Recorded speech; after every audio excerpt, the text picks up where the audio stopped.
not abandon us. The way of sorrows, the Via Dolorosa, is the path Jesus took from Pilate's Hall to Calvary that Good Friday. The path began not in Pilate's court, but in the halls of heaven.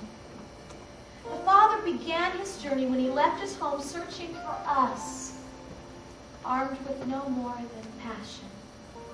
A passion to win our hearts. He had one quest: to bring his children home. The Bible has a word for this: reconciliation. Reconciliation touches the shoulder of the wayward son or daughter and woos them homeward.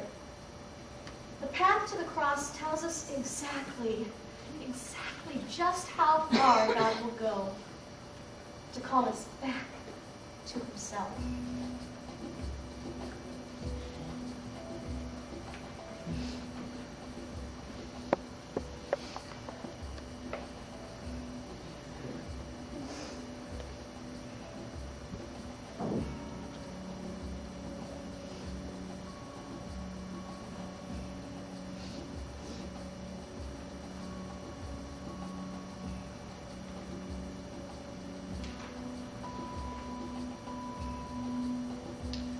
I will give you my robe. This is God's promise to us in a garment. Jewish tradition called for a mother to make a seamless robe and present it to her son as a gift when he left home. Did Mary do this for Jesus? We're not quite sure. But the Bible tells us that Jesus' robe was seamless, completely woven from top to bottom. Jesus offers us his robe of seamless purity.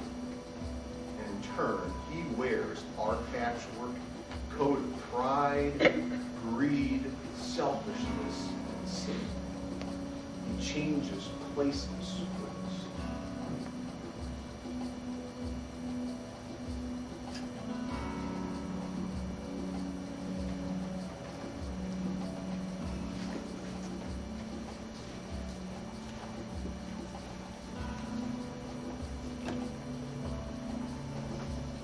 Galatians 3:13 says, "But Christ has rescued us from the curse pronounced by the law.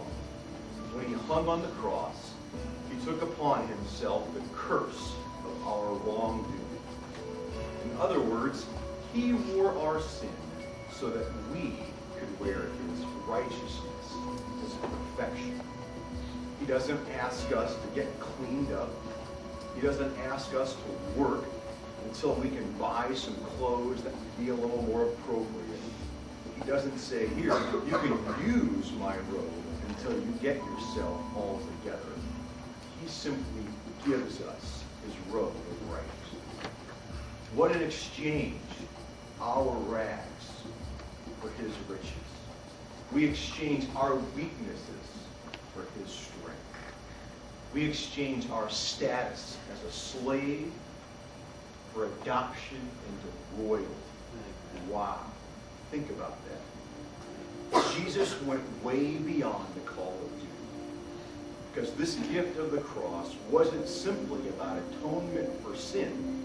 It was about complete transformation. It wasn't enough for him to prepare a feast. It wasn't enough for him to reserve you a seat. It wasn't enough for him to cover the cost and provide transportation to the banquet. He did something more. He let us wear his clothes so that we would be properly dressed for the occasion. He did that for you, and he did that for me.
Jewish leaders went to Pilate and asked if his soldiers could speed up the death of Jesus and the two thieves that were being crucified with him so that it wouldn't interfere with their Passover.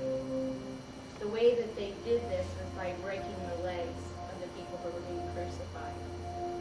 So Pilate gave permission, and the two soldiers broke the legs of the two thieves. But when they came to Jesus, they saw that he was already dead, and so they didn't break his legs. This was a fulfillment of prophecy. One of the soldiers, however, took a spear and pierced Jesus' side, and immediately blood and water flowed out. The blood represents God's sacrifice for us. The water represents God's Spirit within us. In Hebrews 10:14 it says, with one sacrifice, speaking of the cross, he, Jesus, made perfect forever those who are being made holy. Do you see the blending of the tenses in this verse? God's promise to us in the blood and the water is this: I have redeemed you with one sacrifice. It's a finished work, period. But I will also keep you, because through the cross you are being made holy. Now this is how this verse plays out in our lives, and this is the significance of the gift. Some accept the blood, but not the water. We need both. Some want to be saved, but they don't want to be changed. We need both. Others accept the water, but forget the blood. They are busy for Christ, but they're never truly at peace in Christ. We need both. What about you? Do you lean one way or the other?